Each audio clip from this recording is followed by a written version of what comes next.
Bonjour à tous. Alors aujourd'hui c'est le tour du juste ing. Et oui, on était en train de parler du be plus ing juste avant.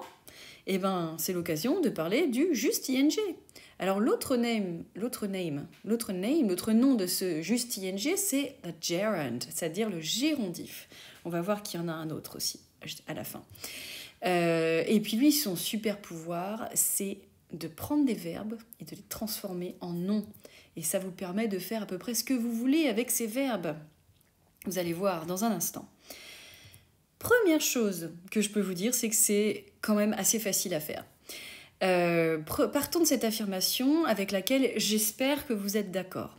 I am saying that eating people is wrong. Hein, je dis que c'est pas bien de manger des gens.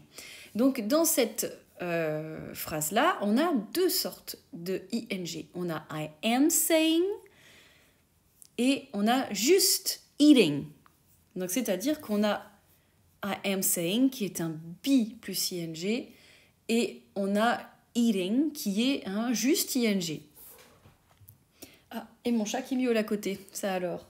Donc comment ça marche? Eh bien, étape numéro 1, vous prenez un verbe, vous lui ajoutez ing, et puis vous l'utilisez comme un nom. C'est-à-dire que vous pouvez même lui mettre des petits articles, des prépositions, des adjectifs, etc.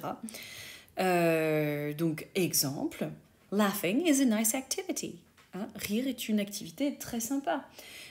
Donc, ce qu'on a fait ici, c'est qu'on a pris le verbe laugh, qui veut dire rire, et puis on lui a rajouté ing, et puis du coup, ça se transforme en l'activité de rire.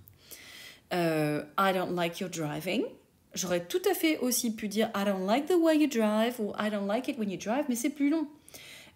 Ici, le fait qu'on ait pris le verbe drive pour le transformer en nom, c'était plus rapide. Students learn English by listening to Jean-Claude Van Damme. C'est peut-être vrai. Je suis sûre que c'est vrai. J'espère que c'est vrai.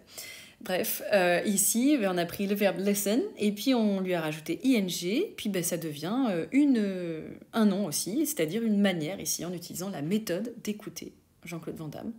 Autre exemple, sur Jean-Claude Van Damme, JCVD is good at playing in movies. Hein, pareil, j'ai pris le verbe play et puis en lui rajoutant ing, ça devient jouer dans des films. Alors vous voyez, en français, on a tendance à traduire ça par de l'infinitif. Donc nous, en français, on ne transforme pas vraiment des verbes en noms. Ici, on utilise ce qu'on appelle l'infinitif pour nommer une activité. Ou le fait de jouer dans des films. Vous voyez, c'est beaucoup plus long. En anglais, c'est très très pratique. Et puis, dernier petit exemple, I don't like or I like watching TV on Saturday nights. À chaque fois que vous dites j'aime faire ci, j'aime faire ça, ou en français, c'est de l'infinitif, et en anglais, on prend notre verbe et on le transforme en nom. En lui mettant le ing, on transforme en gérondif. Voilà. Et puis donc pour votre petit bonus, encore un autre genre de juste ing, c'est-à-dire que ça fonctionne à peu près pareil. Ça s'appelle une espèce de participe présent, c'est pas grave si vous retenez pas. C'est simplement que vous pouvez tout à fait aussi prendre un verbe et le transformer en adjectif. Donc par exemple, amazing.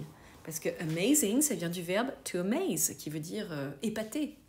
Donc, ça devient épatant. Donc, c'est vraiment la même manière qu'on le fait nous en français, avec le ANT. Donc, par exemple, I am saying that eating people is wrong, comme je disais, but Hannibal Lecter thinks it's amazing.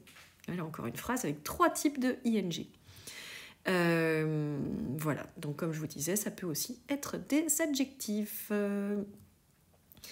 D'autres exemples, amazing, interesting, on prend le verbe interest, voilà, et puis on le transforme en adjectif.